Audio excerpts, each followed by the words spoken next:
إن الحمد لله نحمده ونستعينه ونستغفره ونعوذ بالله من شرور أنفسنا ومن سيئات أعمالنا. Brothers and sisters in Islam, a couple of weeks ago we talked about the women's right on men, and we talk about the women's right, the wife's right on their husband, and then the husband's right on the wives. And today, inshallah, we're going to talk about the children's right on their parent. Whatever we say today, may Allah grant us so straight path. Rasul sallallahu alayhi wa sallam, in his authentic hadith, said, إذا جاءكم من ترضون دينه وخلقه فزوجوه. The first right the children have on us, the first one is, if you are a man, you should choose. In fact, the children right on us is divided into two. The first one is before you even give birth to the children, they have a right on you, which will raise so many eyebrows. It will be like, how the right will be on you? They are not even born yet, but they do have a right on us. But after you give birth to them, then they have another right on you. The first right they have on us before they even give birth to them is, if you are a man, you should select and choose the good wife. You see, most of us, when the relationship got sour, we will be sitting down in gathering and say, oh, this woman is a bad woman. Or we say, oh, this man is a bad man. This my husband is bad. A tarnishing reputation and so on and so forth. But where was your senses when you choose that woman? So that means you wrong that child by choosing a bad wife to be your wife, and that child will be that wife will be the mother of your child. So you did not give that child his rightful right by choosing a wife, the mother, who is not even capable to be a housewife. One day, it happened during Sayyidina Umar bin Khattab time, when an old man, he went to Sayyidina Umar and he complained to him that, oh yeah, my son, he's not obeying me. He's not respecting me. So Sayyidina Umar said, you go call the little boy. So when the boy came, Sayyidina Umar asked him, why you disrespect your parent? Why you don't be nice to your dad? Why you always disrespecting your dad? The young man said, Ya Khalifat Rasulullah, in Islam, don't I have any right upon my parent, my dad? So Sayyidina Umar said, yes, you do have a right upon your father. So the young man said, what is my right upon my father? So Sayyidina Umar said, he should select a good wife to be your mother. That is the first important thing. The second one, he should give a beautiful name to you when he gives birth to you. And then the third one, he should teach you some verses from the Holy Quran.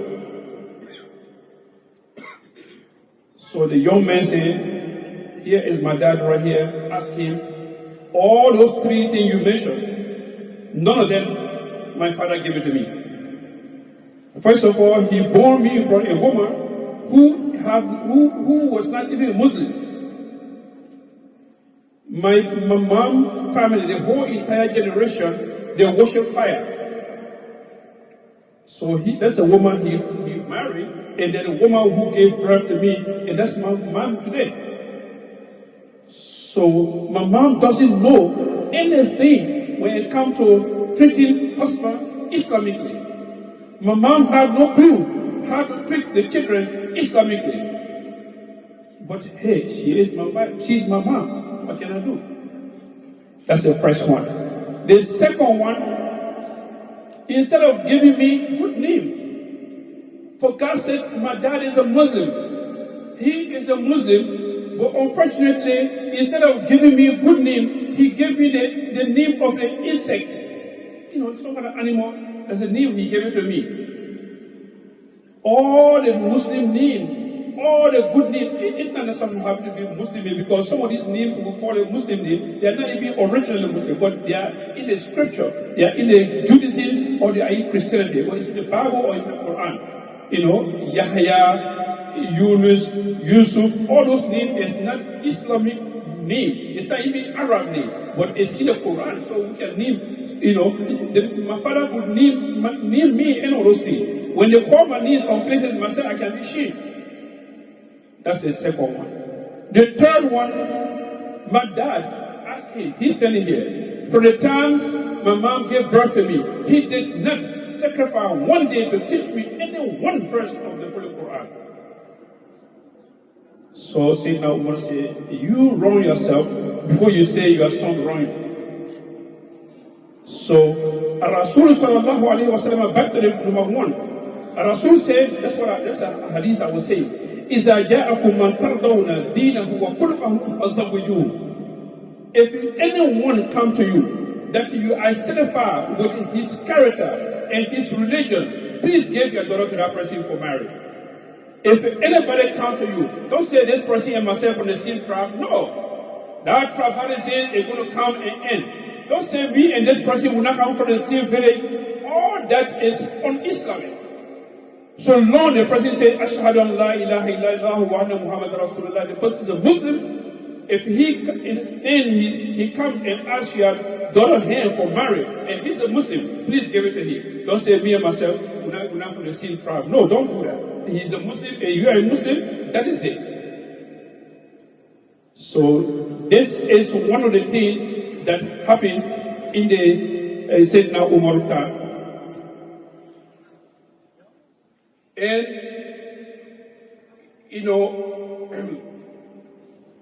Sayyidina Umar, after Sayyidina Umar, discussion with this young man, Sayyidina Umar told the man, like I said, you wrong yourself before you say your son wrong you.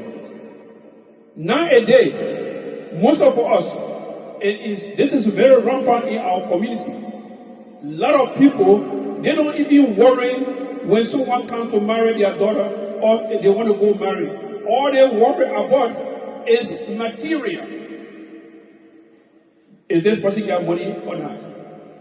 That's the only thing they worry about. They don't care if that person got good character or not.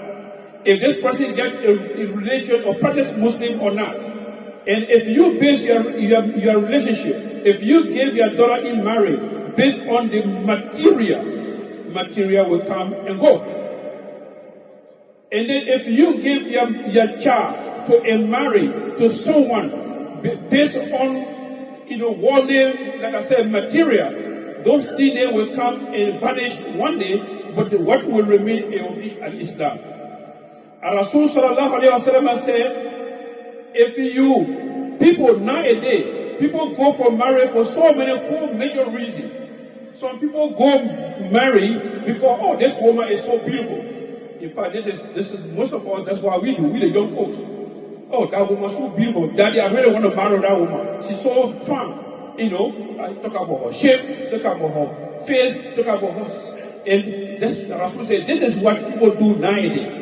And some people go marry a woman because that woman, she from a very good family. But guess what? Their family not going to make them marry for you. Some people come from beautiful family, but they themselves, they don't have a good character, they don't have a religion. And Rasul said, فَأَزْفَرُ بِذَاتِ دِينِ تَرَبَّتْ يَدَاكِ. You should pray, when you're looking for a woman to marry, when you're going to go get married to someone, you should ask Allah should give you somebody who have a religion. when you go after a woman you want to marry, the first assessment you want to do, please check if that human being is a religious person. فَأَسْفَرْ بِذَابِدِينَ Rasul say, تَرَبَّتْ يَدَاكَ. If you do that, what's going to happen? Allah will make your marriage very successful. In Arabic, when somebody tarabat yadaka literally means that means your hand will be lying down on a cold dust. But in your English translation, we will say that you're going to get successful marriage, that you're going to have a peace of mind. Having said that, I've come to the first break. بارك الله لي ولكم في القرآن الكريم وفي سنة نبيه المطهرة وجعلني وإياكم ممن يستمعون القول فيتبعون أحسنه. أقول ما سمعتم واستغفر الله لي ولكم ولسائر المسلمين والمسلمات من كل ذنب فاستغفروه إنه هو الغفور الرحيم.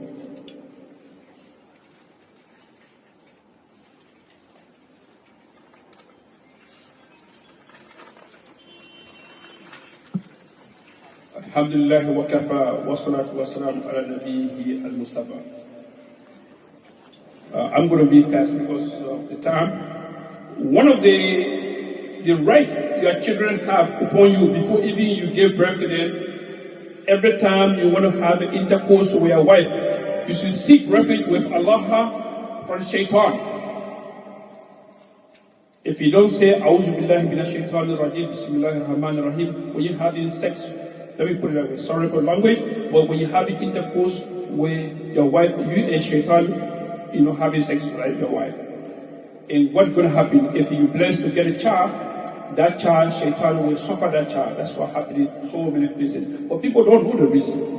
You have to say, and Rasul even teach us. And Rasul taught us one dua, that anytime you want to have a sex with your wife, or you want to have a sex with your husband, you should say, Allahumma jannibna shaytan. If you don't know it, inshallah, maybe after Jummah, you come to us, the Imam who can read it and give it to you. Or, all of us who can able to prepare and give it to you. Say, Allahumma jannibna shaytan. Wa jannib shaytan ma razaqtana. Allah, please protect us from shaitan. And protect out the offspring, the children that we're going to have, my woman will get pregnant by. Allah, please protect all of them from shaitan. Very important. Don't be rushing, and then just do something. And then when that child comes out, that child be giving heart attack. You don't know what is the reason. Because you forgot to mention, to chase Satan away when you were having sex with your wife, which gave birth to that one. That child don't know what he's doing. Now, after you give, your wife gave birth to that child, what is she going to do? Please, in our community, people go for baby naming ceremony. They will prepare all kind of cassava leaf, potato green, all kind of thing. This is not what the people want. That's not what Allah wants. Tobogi, no. That's not what Allah wants. If you bless to get a boy child, 2 sheep, just kill that one and divide it and give it to the Muslim, give it to the poor people. That's what Allah wants. All that cooking, donor and everything. That's not what Allah don't want that. Because when you do that, that child is protected. Pave the way for that child to continue to live. If the child is a girl, only 1 sheep. Go look for someone is around here. Go get 1 sheep and kill that one. If it's a girl, all that ceremony is not necessary. If I don't have no problem. People can go there because some of them when they call, you say, "Oh, Imam, can anytime you call him, he can't even go." Okay, but maybe if I have a time, inshallah, I can come. But I will continue to preach this one. Rasul want you, or Allah that created you and that child. All they want, 2 sheep for a boy and 1 sheep for a girl child. That's all we want, And this is what you're supposed to do. And then you should name that child.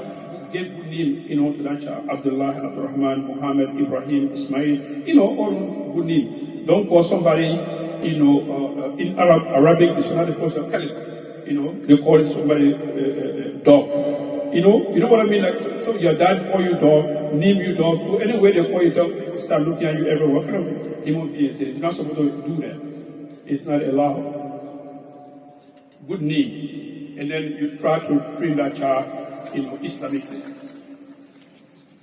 And then you must treat the children equally. Don't say, oh, this is my father name, say, I love the one more than the other one. And don't be showing them, man. That is not acceptable. Treat all of them equally. If you buy one suit for this one shoe for that one, buy the same thing for all of them. And then don't forget about the spiritual aspect, the religion, the Islam. Please insert that in their brain. Make them to understand, look, I'm a Muslim, and the best religion we can follow is Islam. When you're ready to pray, wake them up, and so on and so forth. If they are serving, you try to tell them to pray. But when they reach to 10, if they refuse to pray, please discipline them. I will not tell you to go beat them, no, because that will be domestic violence and they will be lock you up. And don't say, Sheikh Muhammad can say in the khutbah. No, I didn't tell nobody that. Don't beat them. Because some of the children, when they go to school, they go ask them and say, oh yeah, my dad or my mom beat me up. And you'll get in trouble. So don't do that. And then the last one. Please, the khutbah is about to finish. Make dua for them. No matter how your children gave you hard time, your daughter or your son, always make dua for them. That dua will otherwise mustajab. Whatever dua you make for your children, wallahi, Allah can answer it. So don't get mad because they stress you out, particularly this country. Then you get mad. Then you say, oh, I will show you. I will show you my two titties, my this, my that. No, don't do that. Pray for them. Continue to pray for them. We got so many examples in the Quran. Having said that, I have a million things to say, but inshallah, if Allah give us a chance, we will continue that one in another khutbah, and then we will talk about we the parents, our right on the children in the future, inshallah, if Allah give us more chance.